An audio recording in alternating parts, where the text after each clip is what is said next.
Hey everyone, welcome to the CEO Sales Strategies Podcast. I got a great guest for you today, Mr. Mike Brunnick, Brunnick. Got it. Company's called VALR Advisors. VALR Advisors spelled VALR Advisors.com.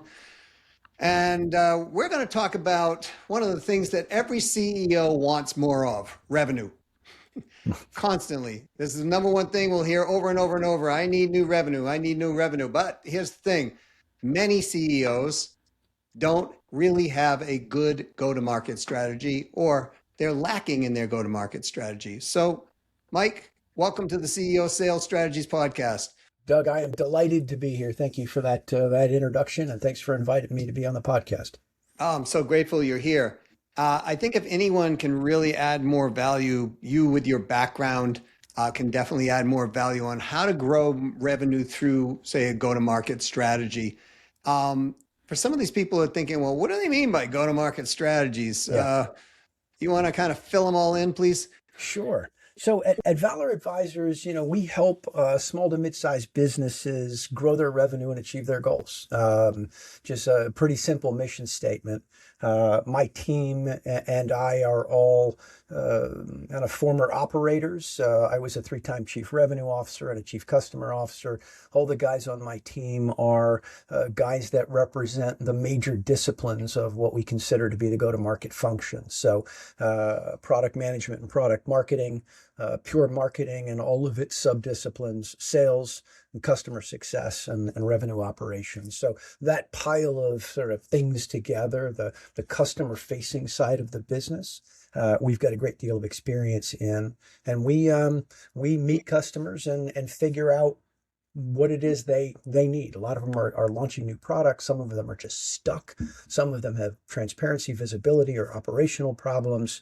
Some of them are just starting out, seed round customers that are trying to hire their first professional sales team or move away from CEO-led sales. So we kind of meet customers where they are, Doug, and help them achieve those particular revenue goals. Again, something new or getting unstuck.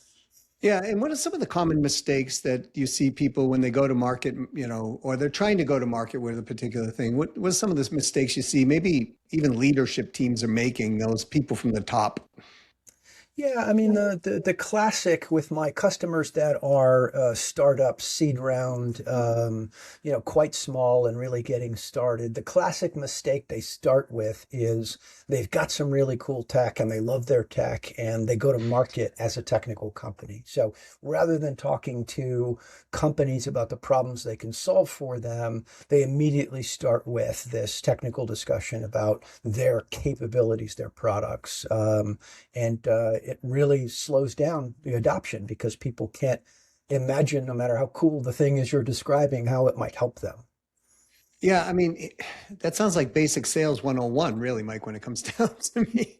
Right? So am I missing something here? Or is this... You're not missing anything, Doug. There was a book, I don't know, it's probably 30 years ago, a bestseller called Everything I Need to Know in Life I Learned in Kindergarten. Do you remember that book? Yeah, I remember that book. Yeah. Well, I feel like that's true of a lot of companies, whether it's leadership, whether it's operations. I'm sure the finance guys, you had Eric on just recently, these great finance guys, they probably look at companies and think, oh my God, we're still doing C-spot run here. We're still doing primers. But it never ceases to amaze me how many folks will violate that first rule of sales, which is to talk about themselves and not the customer.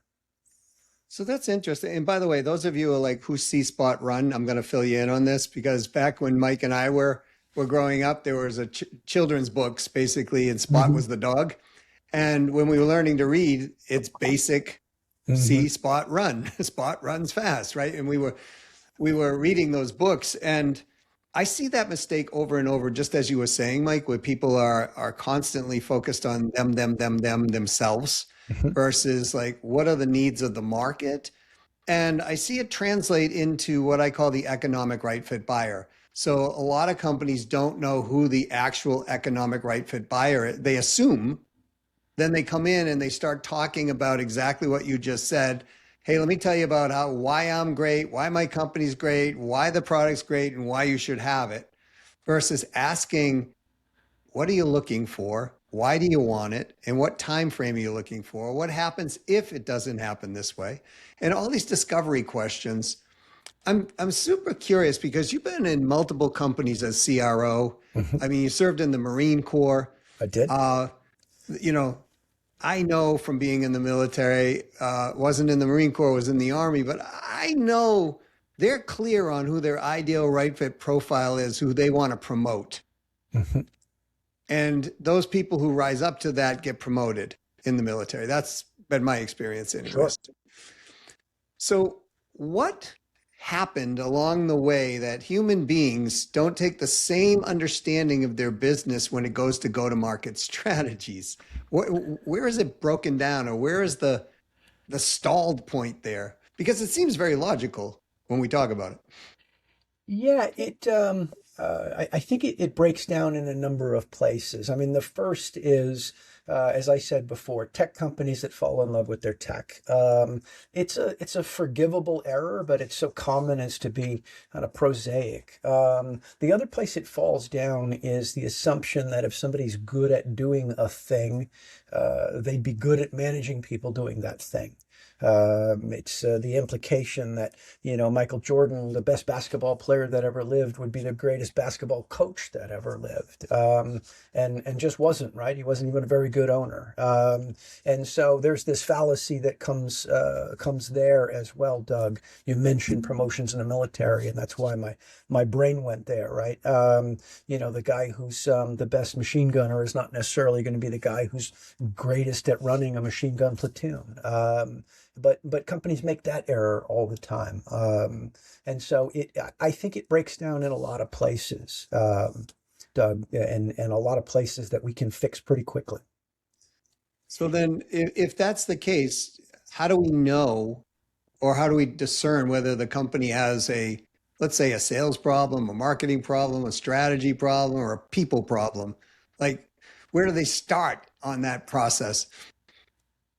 Yeah, I mean, I think they start with the assumption that it's not a people problem. And I say that because the tendency is to immediately assume that it is. Sometimes it's a people problem, but if you work from the assumption that it's not a people problem, um, that it's a systems problem, that it's a product market fit problem, it's 5 or 10 degrees to the port or starboard on messaging. If we assume that we're doing everything right operationally and it must be a people problem, then it becomes pull the trap door, get rid of the sales guys, get rid of the Yep. CRO, try again. You're basically rolling the dice or spinning the roulette wheel to say, let's see if a different person has a different outcome. So I tend to tell customers to just assume at first it's not a people problem until we can sort of clear the obvious stuff. So, if it's not a people problem, then it translates into some other issue within the company. How do people, like you've been brought into multiple companies as CRO. Hmm. So when you look at revenue growth and it's stalled, or it's growing but not growing fast enough, where is the first place that you recommend that people look, that you would have looked? Yeah, we hear a lot, and Doug, thank you for pointing out that I've been a CRO a couple of times. Been doing this independent work now for about 3 years, and so I had worked at about a dozen technology companies before starting my own consulting company, and have worked for a couple of dozen since then at interim fractional advisory capacity. So I get to see across the board lots of sort of commonalities. And where we usually start, people say, hey, look, we just don't know what's happening with the revenue.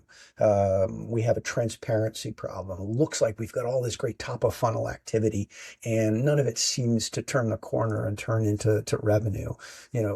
Prosperity's just around the corner, they used to say during the Great Depression, and companies feel like they never turn that corner. So they say, is the pipeline a fantasy? Is the sales team just incapable of closing? And what they're lacking really is a bright spotlight on what's happening inside the sales process. So that's typically where we start, Doug. So when we're talking about a bright spotlight within the sales process, are we looking from like A to Z, the customer journey through the sales process, and then kind of looking at each segment that's going along and measure that and figure out, hey, oops, this one doesn't look so right, or this one's optimized or whatever. Is that a great place for people to start? Yeah, we start with the sales process as they have it outlined. You had an episode a couple of maybe a month ago. Jason was talking about broken CRM systems. We Yes. often will start in the CRM. How is the sales process instantiated? How have you decided to show the stages in the sales process or in the buying journey? And how do you have those defined? And quite often we find people just don't have them defined. I both as a CRO and later as an advisor, I talk to sales guys all the time and I say, hey, I saw that you promoted that deal from stage 3 to stage 4. What was it that caused you to do that? And he says, well, we were making progress. So I turned the dial. There's no definition of what a 3 was or a 4 was. And so it got warmer. And so I'm turning the rheostat here to reflect that. They're trying to be accurate. It's because the company hasn't says, look, you can't move to stage 4 until you've identified the contracting process and that the budget funds exist. You can't move to stage 5 until they've accepted the proposal and given you feedback on it. Whatever your stages are, you have to tell people what's supposed to happen at each stage and what's the gating criteria to move to the next one. And until you have that, you can't accurately say, hey, we're getting stuck here versus getting stuck there. It's just this sort of black box. And people accuse sales of being not transparent. And often it's because we haven't given them the tools to be transparent. Like, correct me if I'm hearing incorrectly here, but what I'm hearing is the go-to-market strategies. The reason the go-to-market strategies break down, or the actual go-to-market, is it's not really well defined up front and well planned through all the way through A to Z. Yeah, I think that's mostly true, Doug. What I would say is that without a clearly defined process, I can't see where it's breaking down. It's like Yes. an airplane that's supposed to have 50 knobs and dials on the dashboard, and it doesn't have any. And people say, well, the airplane's not running. And I say, okay, well, what's happening? We don't know. So we have to first start with, okay, just let's try to get some definition. Let's reclassify the deals. Let's reclassify the pipeline, put them in the right stages. How long have they been there, and are they working on the right things? And that then bright light allows us to say, okay, here's where we're stuck. This is a pricing problem. This is a messaging problem. We got great internal, interest at the start of the funnel. Lots of opens and clicks and responses, and then we're not getting a second and third meeting. So now I know where to go in and fix. So let's say somebody's new, wants to go to market with some new product, some new service. They're just right out of the gate, and we're like, hey, we want to release this, but they haven't thought through clearly defining the process of that. Mhm. Where do they begin? We often just start with a generic process. There are some good ones out there. We've got our own, just sort of, learned from years. But having folks just understand this is what's supposed to happen in 4 or 5 or 6 classic steps. First is always discovery.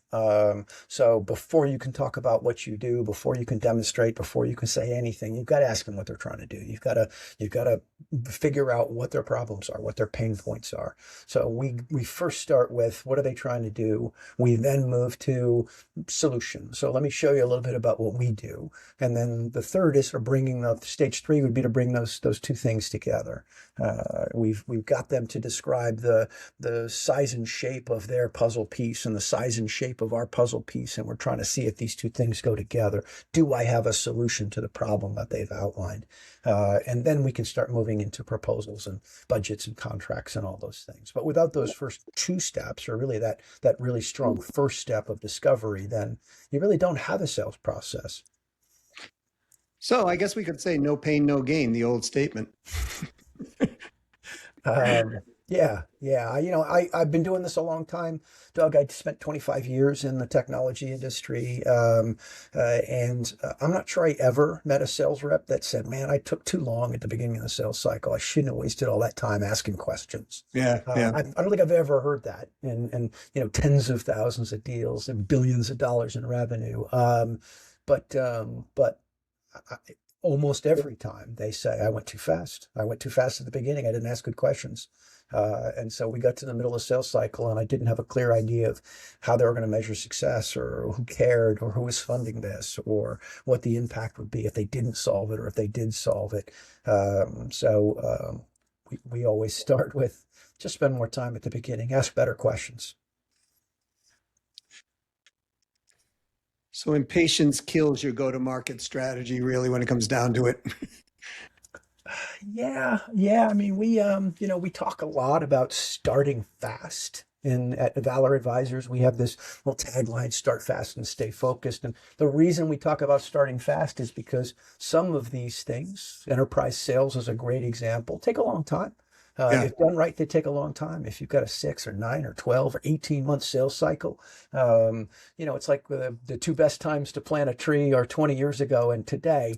The two best times to start an enterprise sales cycle are, 4 quarters ago and today. But I see a lot of startups that have, they talk about operational tempo, they talk about going fast, and then they have these, well, in 6 months, we're going to do this, and in 9 months, we're going to do that. And I think, okay, you're planting seeds in 9 months that don't germinate for 2 seasons. So I hope your successor enjoys the trees that you planted because you've just taken too long to get started. Makes sense. Mike, how do people get a hold of you or get a hold of your company if they want to hear more about you and your company? Yeah, VALR Advisors, VALR, and I spelt advisors a couple of different ways. And just in case my overseas customers or non-spelling customers have messed that up, but VALRadvisors.com, there's all the contact information's on there, and then they can get a hold of me directly. I'm just Mike at VALRadvisors.com. Excellent. Mike, thanks for being so much, bringing the heat here. And thank you so much for being on the CEO Sales Strategies podcast. Thanks for having me, Doug. This is fun. All right. So when you go into market, remember, impatience can kill your go-to-market strategy. Don't be in such a rush to get it out there without actually understanding, just like Mike said, the pain of your audience, what your audience wants, needs, thinks, feels. I know this sounds like, well, Doug, that's really basic. Everybody should know this. But do you know that Harvard University did a study that shows, as well as Wharton School of Business, same type of study, and some other notable companies, and they all concluded that 97% of people selling or going to market in part or in full do not know their ideal right fit economic buyer.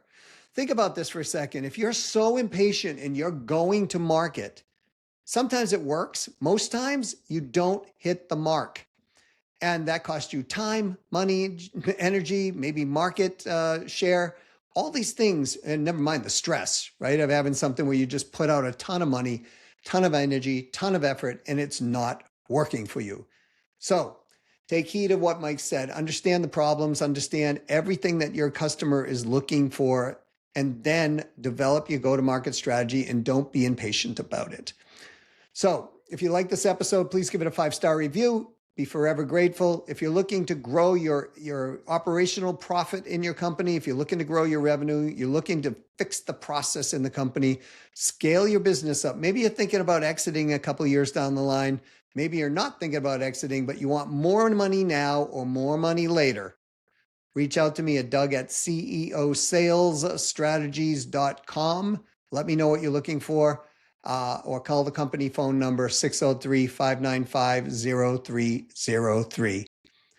Until next time, this is Doug C. Brown with the CEO Sales Strategies Podcast, saying to your success.